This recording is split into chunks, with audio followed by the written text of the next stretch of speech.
Podcast. What an honor and privilege it is today to be able to have the Braden Barber here. To be able to have seen her progression and growth over the years has been phenomenal for me personally. Scratch all that. Scratch all that. I'm gonna start over. That. Super. I'm start over. Okay. All right, hold on. You need a beer? No, I'm good. All right. Okay. All right. So we'd like to welcome you back to the Barber Biz Podcast. I'm your host, Dan Brown, as you know. And today we have a very special guest. And to be able to have seen her growth over the years has been phenomenal. And I'm just really excited to have her today. You can check her out at the Braden Barber on her Instagram. And we're going to talk about a lot of different things that she has going forward to be able to help to push our culture forward. Just so versatile in the industry, whether it's being able to cut hair, braid hair, style hair, whatever it is. She's done platform work already. She hasn't really even been licensed that long. But that's a good thing because it just shows not only her professionalism and her drive for success so far, but it's showing that she's really trying to help to push our culture forward. So like I mentioned, she's already done platform work early. She probably won't say this, but she's like a low-key celebrity stylist barber, whatever you want to call it. She's shaking her head, but it's all good. But just very, very versatile. Just a phenomenal credit to our industry to be able to help to groom more women like her as entrepreneurs. So I'm done embarrassing her to start everything off. So let's go ahead and I'd like to introduce the Braden Barber. How you doing today? You doing all right? Yes, I'm great. How are you? Thanks for having me. Doing well. It's good to have you. It's good to have you. It's just crazy times right now, with COVID and everything. We're going to kind of get into that and get into how your business is going right now. Yeah. But let's start back from the beginning. All right. So you've been a licensed barber, I don't know, maybe a year within the last couple of years, give or take, something like that, right? Mm-hmm. So what got you into the barber field? Honestly, I just knew I wanted to do hair and be in I thought was the cosmetology industry. And that just wasn't what pulled me. I liked the more creative aspect of art with cutting hair and braiding out of my home. So just pretty much following my passion, finding, failing at a lot of interest, what I thought was interest, and then just stumbling upon braiding and barbering being added to it randomly and being like a really good addition to my life and what I like to do, my creativity. Okay.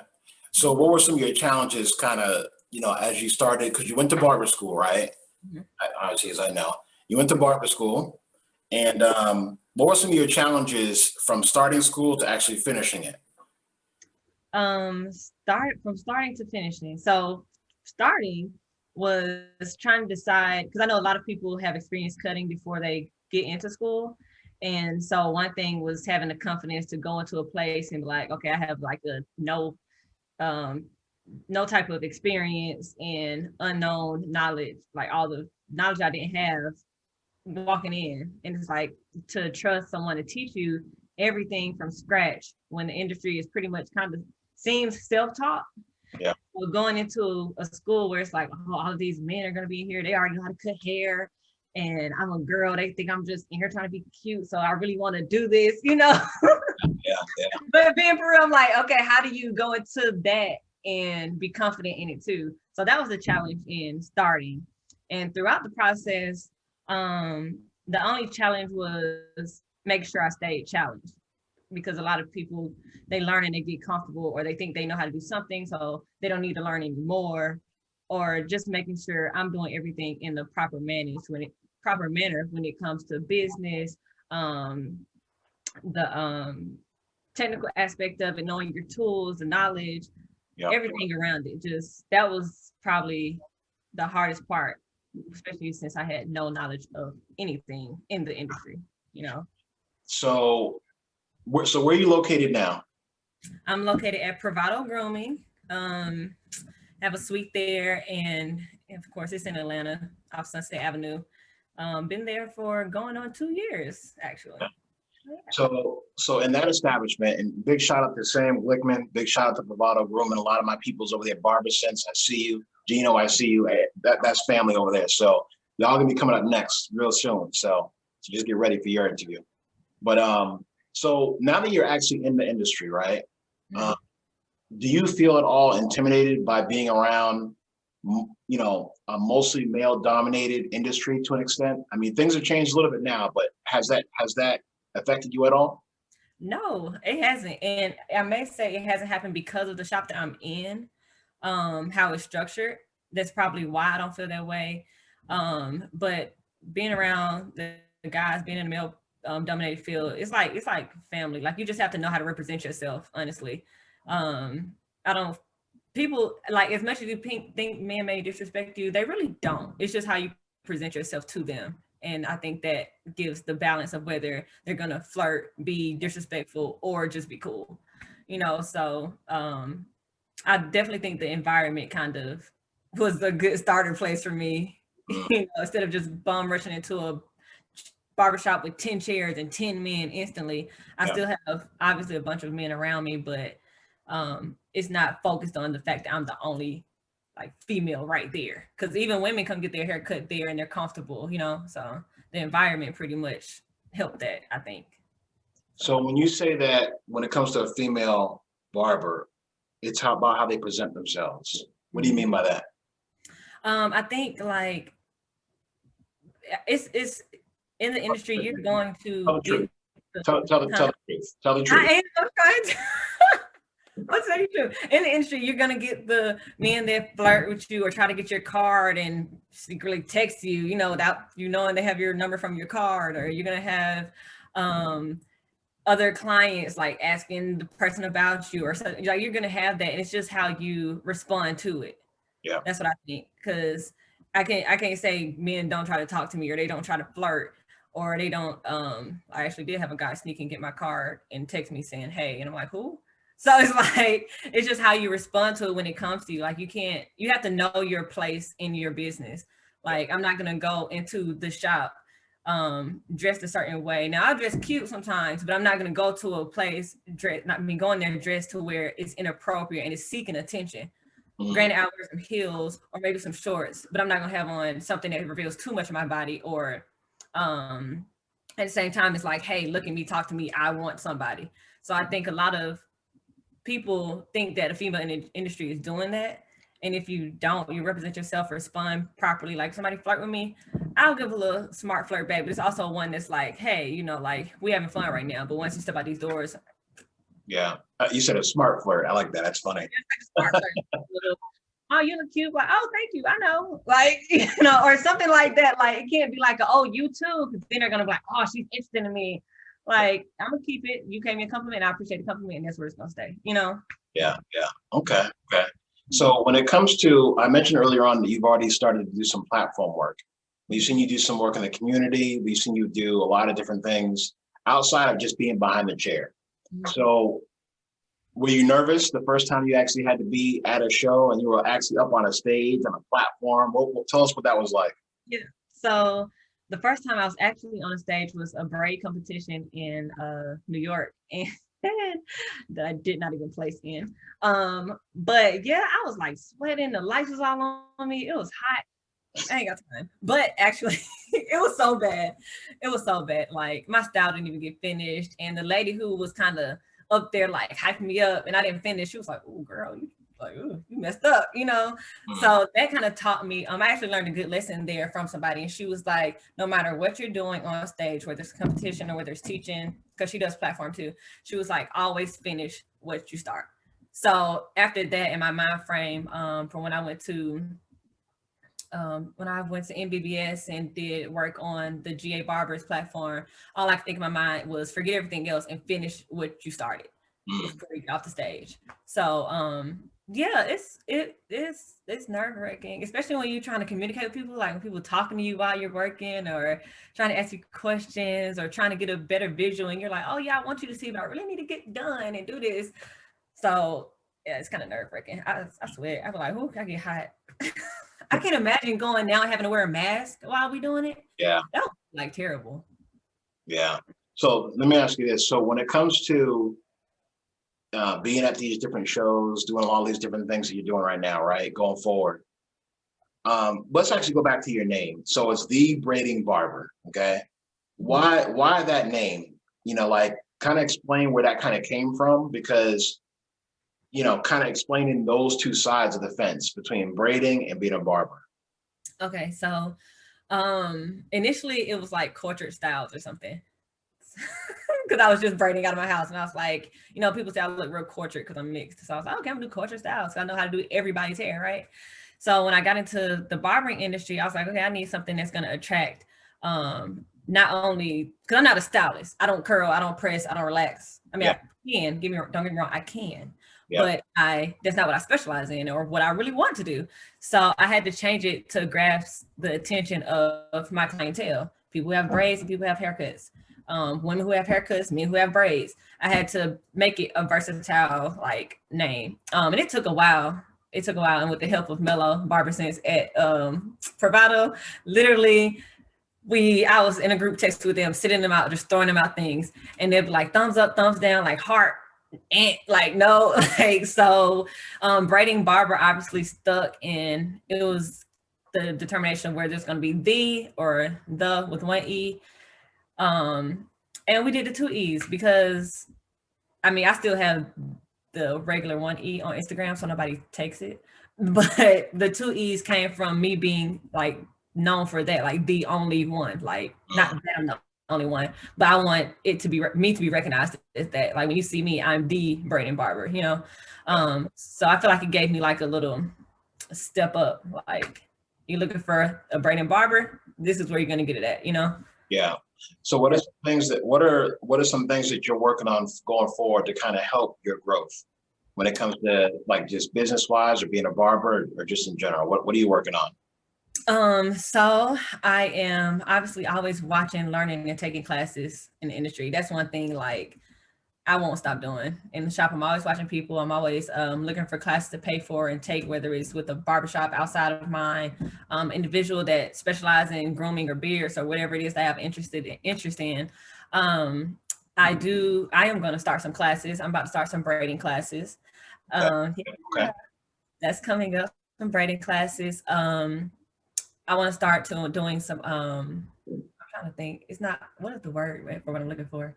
I guess it's called events, but it's not really an event. It's more like something for women to gather women and kind of just I haven't been in the industry long, so I can't necessarily teach them a lot, but I can lead them in the right direction because I feel like I went in a very positive path very quickly. Yep. So be able to help guide them through the barbering industry and the professional industry as an entrepreneur and a barber, how to do things legitly and correct without having to skip over steps to cheat yourself in the long run. Yeah. Definitely want to do some type of event for that, just to kind of bring the women in Atlanta or wherever they are together, Okay. That's what's up. So platform. I want to be a platform artist. So okay. So I said this before off camera, but so congratulations again on your engagement. Congratulations. So yeah, right. So what does your fiance think about you being a barber? Is he like, oh, I noticed you got a bunch of guys, is he checking on that, or is he oh, that's what's up, or? He loves it. He don't have no type of Do you charge him? Do you charge him to cut his hair? No. Actually, okay, story. I wouldn't cut his hair. I told him I wasn't gonna cut his hair. Right. Everybody keep giving me that face. But I'm gonna tell you why, because this is good. This is good information. I cut his hair now. Okay. I started like 2 weeks ago. But no, I wouldn't cut his hair because I felt it was a conflict of interest. I don't explain. I'm sorry. Conflict of interest. Hear me out. All right, so this is real. This is a real conversation. So, all right, so it's everybody okay, I'm curious to see how it's a conflict of interest. Okay, so I'm trying to think of the scenarios in my head of how this could be a conflict of interest. Okay, you're finna see. So, say if Okay, so what I do is my work, right? Mm-hmm. Legit what I do. So if I was to do um my fiance's hair, he would have to book an appointment. Granted, it has to be in my working hours because when I'm off, I want to be off. I got you. Like, you know, so if it's in my working hours and you're like, okay, it's my fiance next, like, dang, I'm real tired, like I'm hungry, I want a break, you know, or maybe I'm mad at him and I may just want to, you know, mess it up. So it's like you got to be realistic with your feelings. You know what I'm saying? Like, okay, say if you're like, well, I'm gonna be your last client for the day, so that way you can just get off when you do me.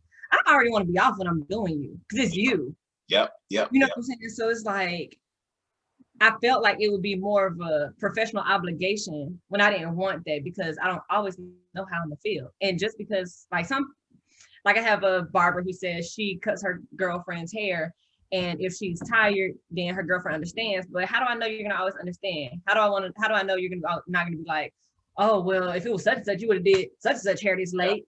Yeah. You know, so it's like it in my mind, it was a conflict of interest, mainly because I went through that experience with somebody else. So it's like I was like, I'm not gonna go through this. So let me ask you this then. So with that in mind, so you do like line them up and like twist his hair, braid his hair, or whatever. You do that for him, or you don't at all? Yeah, my fiance have waves now. My fiance have waves. Okay, I don't know why. I've only cut his hair twice because like I was against it, and I just started. So did he want you to cut his hair? Yes, he supports all of it. He loves what I do. So, I mean, I'm only asking because, or was he like, you know what I'm saying? Like, I see you, you know, get everybody else right. You know what I mean? Like, what's up with me, right? Yeah, no, he definitely wanted me to do it mainly because he's helping. He has, like I said, he has waves. So he's helping me master that craft of waves because that is one fear that I had coming in this industry is waves. I can do anything but them waves. I can do them, but I'm still nervous. It's not something I can just whoosh, go through and be like, Gino, you know? So one thing, he loves to help me master my craft. And he was like, I trust you, you can do it. And dang sure I did it for the first time and I did it. And we were supposed to record it, but we forgot to record. Well, no, actually the camera died. I'm sure it won't be the last time you'll be cutting. Yeah, it won't. We're gonna do but he wanted to record his first experience when we cutting his hair. What's interesting about what you were saying is, you know, like you said, a lot of times you don't know how you're gonna feel in certain scenarios, right? Mm-hmm. So I remember like for years, this is like a little gem for those watching, is like I realized that I was cutting a lot of people for free, like family members, friends, yada, yada, yada, right? And then eventually, long story short, I realized the only person I was going to not charge was my parents. I'm not going to charge my dad. I won't charge my mom for anything, right? But the value of my time mattered. The value of the tools and the implements, everything that I'm using, my supplies, that all matters. And then what you realize is that when you short yourself in terms of how much money that you're charging somebody, it low key affects how you do your work. Mm-hmm, exactly. When you know they're not really paying you what they should be paying you, it's like you're running through it, but you're not giving that same effort that you normally. So subconsciously, it ends up diminishing your quality of work, and it's really your own fault. You don't show it off. You don't do nothing. I had one of the barbers at my shop. He asked me. He was like, because of course females with haircuts try to talk to him, and he's like, yeah. Every time a girl try to talk, like I'm talking to a girl and she got a haircut, she always want me to do her hair. She was like, do you charge like your boyfriend, or like if you're not like in a full relationship or long-term relationship, like do you charge like your boyfriend and stuff like that? I'm like, yeah. And then he's like, well, why? They don't make you feel like they shouldn't pay? I'm like, yeah, they do, but at the same time, if they're not living together, they're not helping me with bills. So therefore they need to pay me because that's still my time. Yeah. You know what I'm saying? So granted, you might get one free every now and then or whatever, but as for like just in general free cuts, I will give them to those who support me, who have been there for the longest, or especially like on birthdays. My client might be like, oh yeah, it's my birthday, and they're supposed to pay. Oh, okay, well this is on me. You know, it depends. Like in the beginning, I gave free haircuts at the school. Mm-hmm. And then outside of school, I was like, it's a learning process for both of us. Even back then, like I would tell students, you know, even if you have to charge somebody $5 or whatever that tip money next to nothing money is, like your time always has value. Yeah. So at the very least, like your skill set's gonna get better over time regardless. But your time always has some type of value to it, and The time. yeah. So yeah, I found that interesting in terms of when you said, the conflict of interest excuse for your fiance. That's kind of funny. Yeah. But that makes sense. Like it makes sense though, don't it? What I said? Yeah, kind of. So moving on. So going forward, what are your next? Well, actually, I got two more questions for you specifically. For those that are in the field as an apprentice, they're about to go take their test. For those that are in school and they're trying to finish up, what advice do you have for them in terms of being able to kind of like get, cross that finish line? Okay, so I'm gonna start with if you are in school first. If you are in school, I would definitely say make sure I don't know what school they're in, but they need to make sure they understand the expectations by going on the site and looking, because like it is a step-by-step process, and just to be prepared for all of them, despite whether they think they're going to need it or they heard they're going to need it, or for the state board test. You're saying go on the state board website is what you're saying. Yeah, the state board website. I can't remember exactly what it is. Yeah. So basically for NIC, it's either nictesting.org for those that are, for all you that are watching.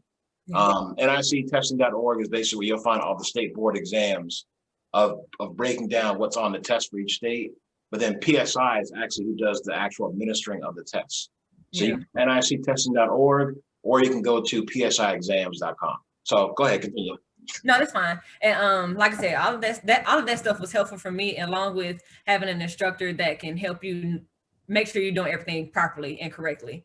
Like, and even if you're an apprentice, obviously they don't teach you the book stuff. That's kind of on your own. I would assume, like, you reading the book, you making sure you know your sanitizing and disinfecting and sterilization and all of that. As an apprentice, I would say, for one, study that book, go on the site that he just said.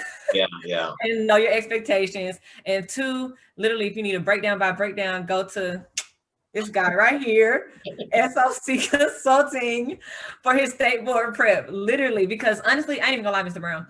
Before I took my test, I was like, man, I'm gonna hire Mr. Brown to redo this for me, because I was stressed. You didn't. But seriously, really just read your book and know. And that's the thing. Like, of course, I come from Atlanta Tech, and you were there, so you make sure that we have our T's crossed and our I's dotted. And just to kind of clarify, because the reality is that, like, no school's perfect. Yeah. Like where I work has its challenges too. You know what I mean? But at the same time, the most important thing really is having a good instructor, because I don't care if you go to instructor, mentor, somebody, like that. Yeah. Just having a good mentor in the industry, having a good instructor in the industry. That's what matters most, because you can go to schools that seemingly are smaller, but find like a gem of an instructor that really cares. You can go to ones that are bigger, have a bigger name, but you can still go to some schools and have an instructor where it's like they got the name and they've been doing it for a long time or whatever, and it doesn't mean anything, So, for me personally, because I've worked like at private small schools, and I've worked at a technical college, and I've done just consulting, or I'm doing consulting just in general for the industry. Like, I see it on both ends, and that's why, like, all the instructors out there that are working hard, all the school owners that are working hard, like, I got love for you, because that's the only way we're going to get this thing right, So, but I appreciate being able to have you on today, because, I only foresee you getting bigger and bigger and greater, which is good. So, as you continue to kind of push everything forward, and as you continue to progress, just make sure you remember the rest of us, when you're like on some stage at like in Las Vegas doing something or whatever. I don't know what you're gonna be doing, but somebody asked me to be their barber and stylist at fashion shows in Florida. There you go. See, I just talked it up. I mean, what do you know? What a coincidence. Y'all be speaking into existence for me. I appreciate that. Your high expectations is what get me so far. So I'm like, okay, I can't let this person down. God dang, they helped me get this far. I gotta do this, Yeah, it really is. It really is a privilege. I'm really just happy that you were able to take the time out to do this. Sometime down the road, when you surpass all the things that you're already working on now, and then you're working on the next level, then we'll do this again. But like I said again, thank you for joining us today. Is there anything else you want to say to all of your fans out there and all that will be watching this? My supporters. Okay. It's my supporters. Okay, so supporters, fans, family, comrade, whatever you want to call it. Anything else you want to say to everybody else who's watching out there today? Yeah. I mean, thank you. Like, I don't know. I know I put you on the spot on purpose. Appreciate everyone. Shout out to you. Shout out to Sam. Shout out to Easy. Can't ever forget that. Easy. Everybody that's around me, from Gino and Bella, everybody. Like, I thank everybody that trusts me with their hair, the crown, all you kings and queens out there. So I appreciate all of it, because it's not easy to come to somebody that's new in the industry, especially females. It'd be some men like, I'm gonna let you do this, but I'm gonna keep looking in the mirror, which they always come back. So Pretty much, yeah. You so just turn them so they can't see it at all. I try. Then when I like turn my head, they're like, yeah, that's funny. All right, well, thanks again. We appreciate it. We'll talk to you again soon. Okay, I can't wait.